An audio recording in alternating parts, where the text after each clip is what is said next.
Thank you. Hello. The microphone is working. I'm Tom Kent. I am the standards editor of the Associated Press, which means that I'm responsible for everything that has to do with the fairness and balance of our news report, questions of taste, and the professional conduct of our correspondents. The Associated Press, as I think you know, is an international cooperative news organization, not-for-profit, based in New York. We're very strong in the Middle East. We have an English language and Arabic language television service, English and Arabic text services, and a pretty big photo service as well. And what I'd like to talk about today is what's right and what works.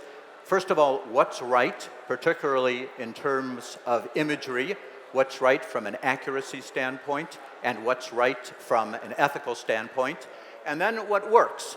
What kind of devices are news agencies and news organizations using these days to attract attention, particularly from younger readers, to make them pay attention to the things going on in the world today? Today, particularly in imagery, we are facing a tremendous variety of images that are either completely fake or partially fake or in some way designed to mislead.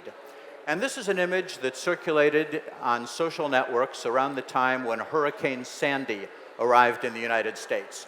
It's a beautiful picture, it's a perfect picture, but as you might suspect, it's also a false picture. It was not reality at all. But it got a lot of attention, and for a few minutes at the Associated Press, we wondered ourselves if it might be true. And here's another example of imagery that can create problems. Some Russian websites ran this image last year, supposedly showing bodies in a morgue after fighting in Slavyansk in Ukraine. And it was a pretty convincing picture. It is bodies in a morgue. But as it turned out, it wasn't from Ukraine at all. This picture was actually taken by an Associated Press photographer 2 years earlier in Ciudad Juarez in Mexico. It came from a conflict among two different narcotics gangs. Here's a picture of Fidel Castro that was distributed by the official Cuban authorities. And if you look at the ear, there's something going on with the ear, but it's very fuzzy. You can't quite tell what it is. Well, we managed to get the original slide, and here it is. And what do we see? We see a hearing aid. And this was actually sort of brushed out by the authorities. And the Associated Press, we ran 7 of these photos from the Cuban authorities until we realized that it was manipulated. And our rules say that the AP cannot use manipulated photos, and so as a result, we eliminated them. We killed those 7 photos from our photo archive. This image you may have seen. This is supposedly from Syria. It comes from a video, and it's a very dramatic video. It shows, purportedly, a little boy rescuing a little girl in the middle of bombardment in Syria. And this turned out not to be true.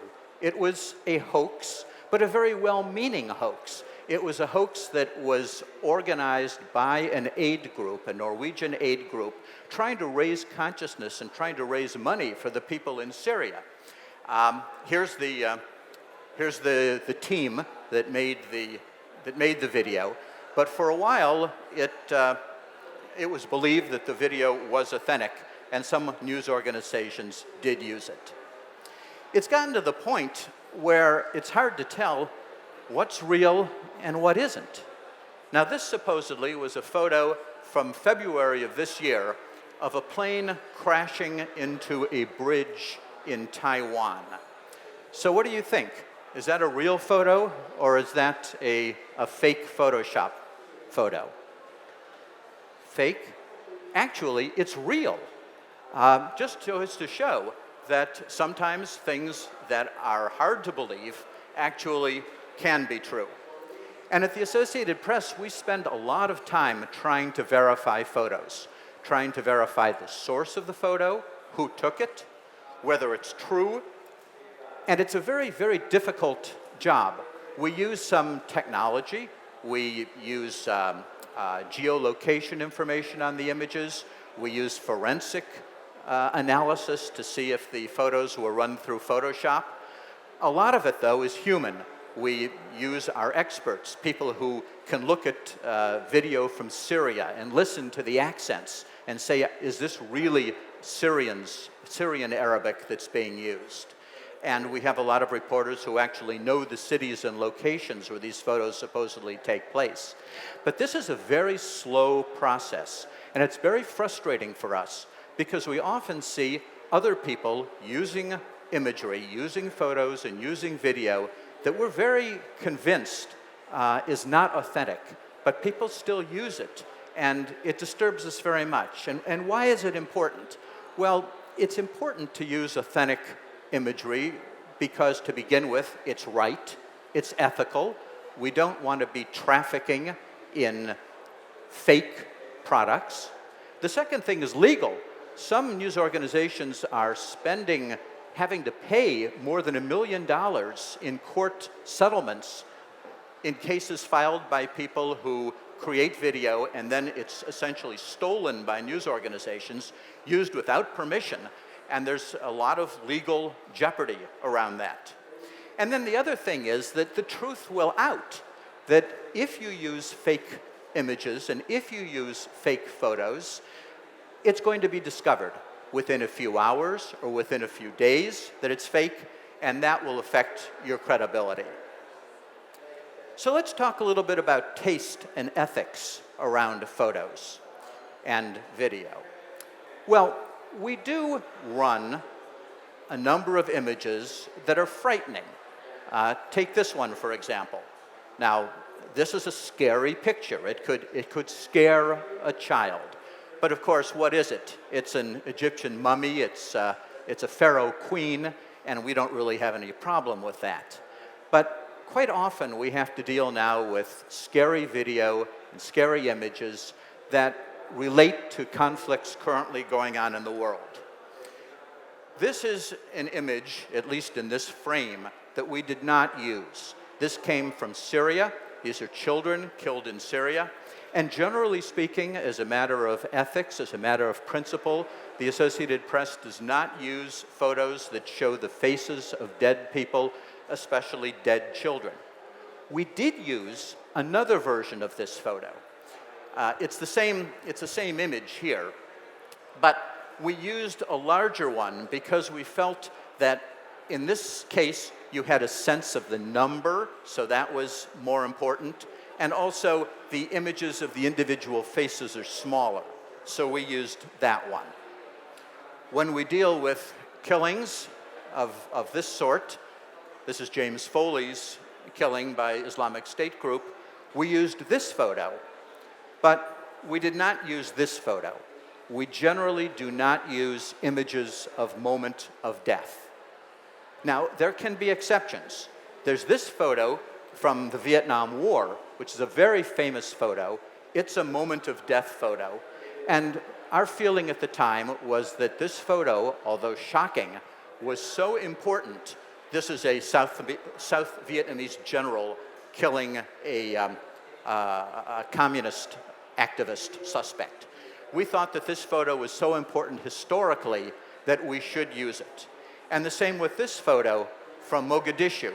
This is an American serviceman dead, being dragged through a crowd. That also was a historically important photo. It had a tremendous impact on the American public and the world public in terms of their view of the international intervention in Somalia. Also, sometimes photos can contain frightening or disturbing elements, but there's some particularly valuable redeeming element. And I would take this picture as an example. I think when you look at this picture, the first thing you see is the face of this woman, her dramatic reaction. This is from the Asian tsunami. And yes, we do have bodies of children, we do have faces of children, but the effect, above all, is the grief of this woman, and we think that it's valuable enough as a photo to accept it. Now here's a difficult case. This photo, it's kind of beautiful, you think at first, and then you look. This is a victim, this is from Ukraine. This is a victim of who was on the Malaysian airline plane that was shot down over Ukraine. And we had a lot of thought about this picture. On the one hand, it's beautifully composed, the wildflowers. You can't really see her face. But ultimately, we decided not to use it. I think maybe the nudity was an element, but it just didn't feel right to us. It felt a little exploitative. And in terms of the Charlie Hebdo cartoons, we did not use those cartoons. We felt that the cartoons were designed to mock, to make fun of religions and ethnic groups, and the AP does not run imagery that is designed for that purpose. Now, a lot of people say, well, these cartoons were everywhere. You could find them on the internet. There was no secret about them, so why not run them? Well, our feeling is that the internet has actually freed us. Nobody can accuse us of censorship anymore. If somebody wants to see these cartoons, they can see these cartoons. But the AP is entitled to its own editorial judgment. And our editorial judgment is that we do not want to use this kind of imagery. Well, let's turn to what works. What works best to hold young readers, to hold their attention? How can we make young people pay attention to the news? There are a lot of techniques that are going on, and I want to mention a few things that various news organizations and NGOs and other people concerned about the world are using to attract the attention of members of a younger audience. One of the techniques is video games. This is a video game that is called DarfurIsDying.com, and it is a video game where you can compete, and there are all sorts of elements here of a video game, and you can live the life essentially of a refugee in a Darfur refugee camp, and that brings you much closer to what's going on in these camps and helps you understand camp life. This is from the Russian news agency, RIA Novosti, and what they did was they used rap to tell news stories. They have a person here doing a rap discussion of what's involved in the news. They're not doing it anymore, but for a while it was kind of popular with them, and it was one more attempt through music, to attract people to the news. This looks like a comic book, and it is sort of like a comic book or a graphic novel. This was a production of a magazine in the United States called Modern Farmer, and it was a story about the theft of a large amount of maple syrup in Canada, and they did it in the form of a cartoon. Another thing that's being used a lot now is virtual reality.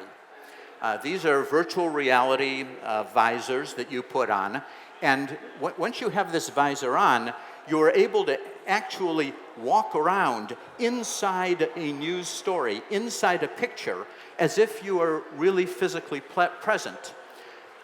This is an example of what you get. This was done by an American newspaper in the state of Iowa.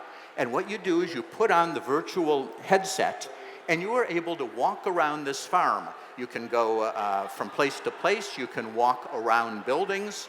And as you walk around the farm, you run into these visual elements, these informational elements, which are in the air.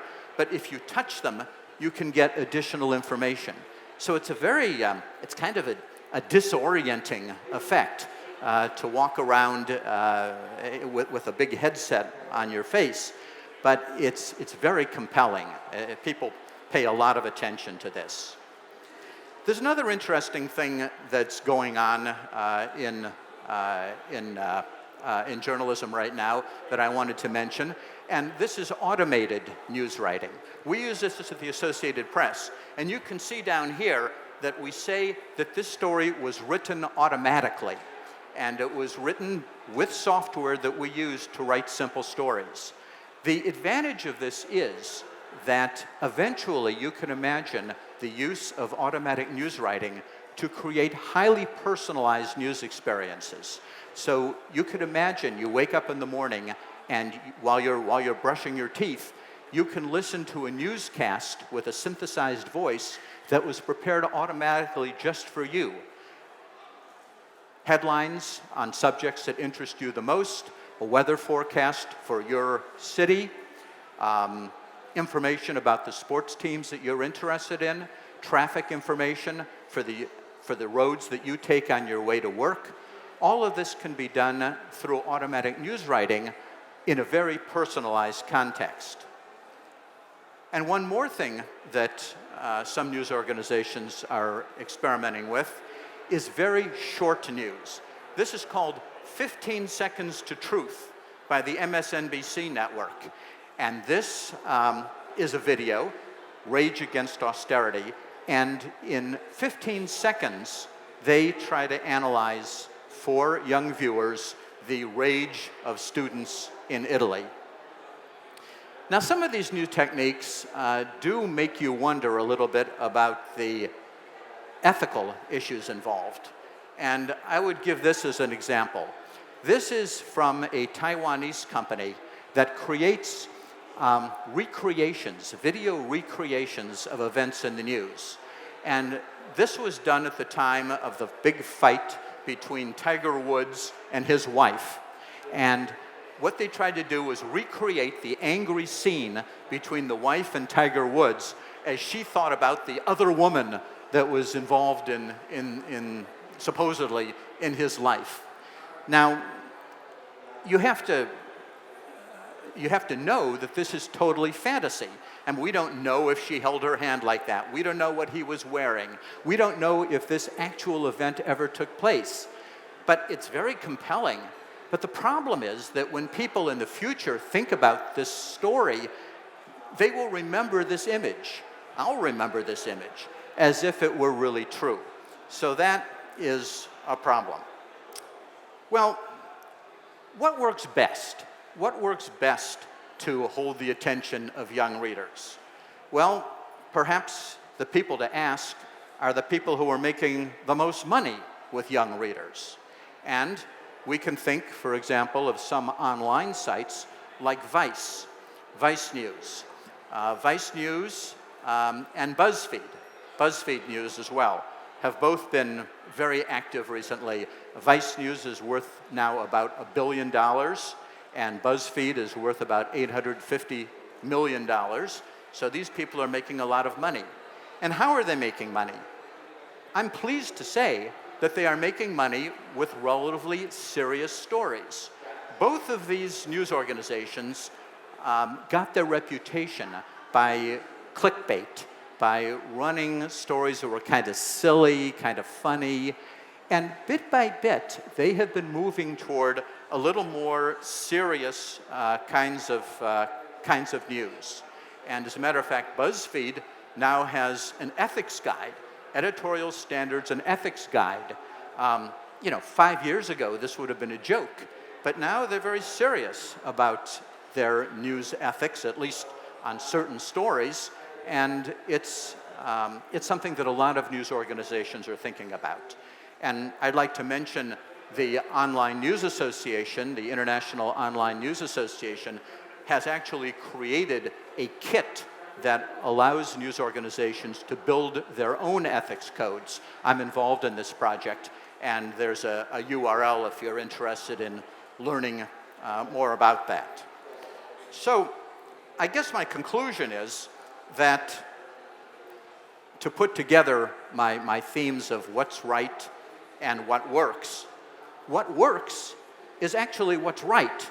We are seeing that the most prosperous news organizations, the ones with the future, the ones that are attracting young readers, are actually doing it through high editorial standards and by focusing on ethics codes and by trying to make sure that what they put out is true, not taking the easy course of this everyone's clicking on this, so let's put it out, but through actually trying to verify the reality of what they're broadcasting.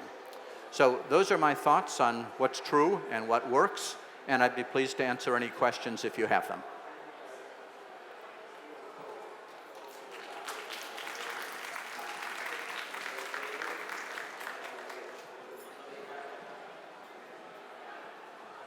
Hi, Tom. When you have robot-generated... A little louder.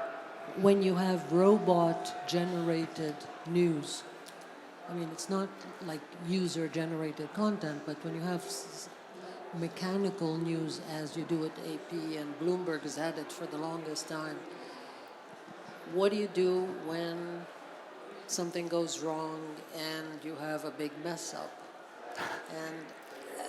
And it affects your credibility, ultimately. Right. The question is, when we're dealing with automatically generated news, robot-generated news, what do we do when there's a mess?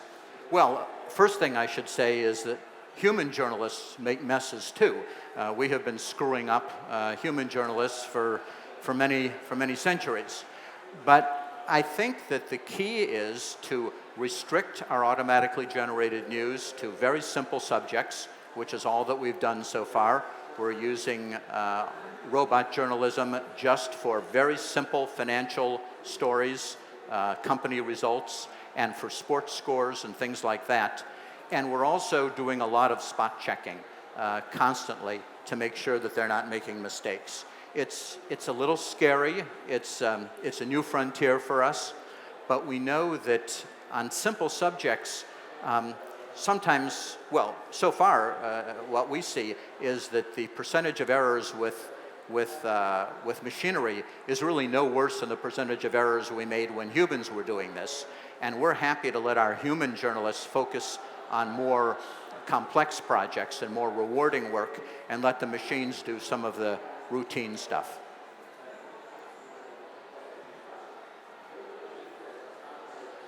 Hello. Regarding the videos of the executions that were produced by ISIS, I have 3 questions concerning the issue. So, what was the reason of eliminating them, first of all? And then, do you think people have the right to know and to see it, to see the videos?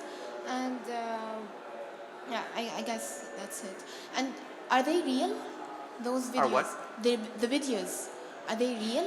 Like the production of those videos by ISIS, do you think they're real? We think they're real. We're not experts, but we think they're real.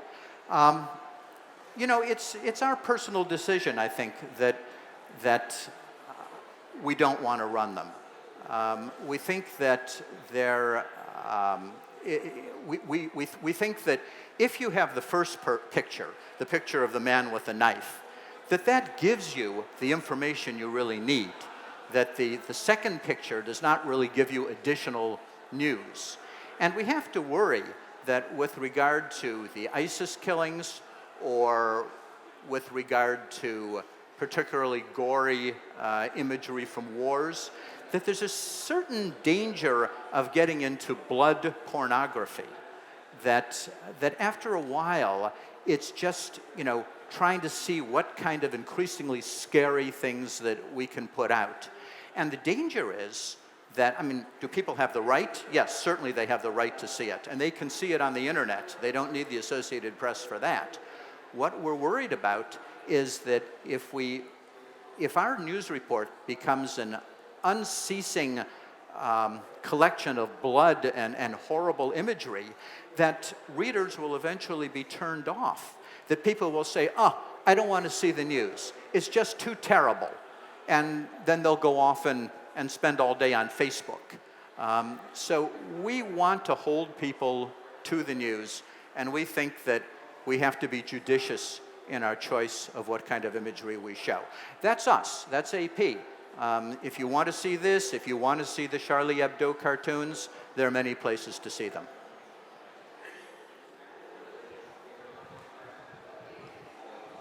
Hi, thank you for a very interesting speech. I was just wondering, in terms of pictures of the dead, it seems like there's a double standard between showing American servicemen dead, especially those coming back from areas of conflict, and showing other nationalities, service people dead. Can you comment on that? Well, as I said, we don't show a lot of dead people, but we have shown both. We had a couple years ago, we ran a photo of an American soldier dying in Afghanistan after he'd been had his leg blown off, and the Pentagon came after us and said, please don't publish this. And we did, nonetheless, because we thought it was newsworthy. So with regard to the bodies returning back from the Middle East, coming back to Dover Air Force Base, it was mainly the US government that tried to keep us from taking those pictures. The AP was out as much as we could getting those pictures of the closed coffins.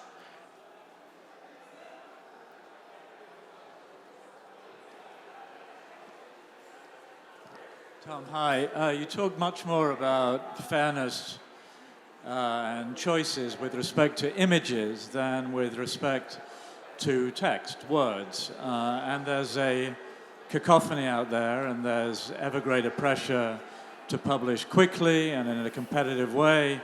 How do you sift through everything that's out there and decide what you want to publish? And also, how do you assess the impact of social media, and how are you using it to build AP's reach? Right.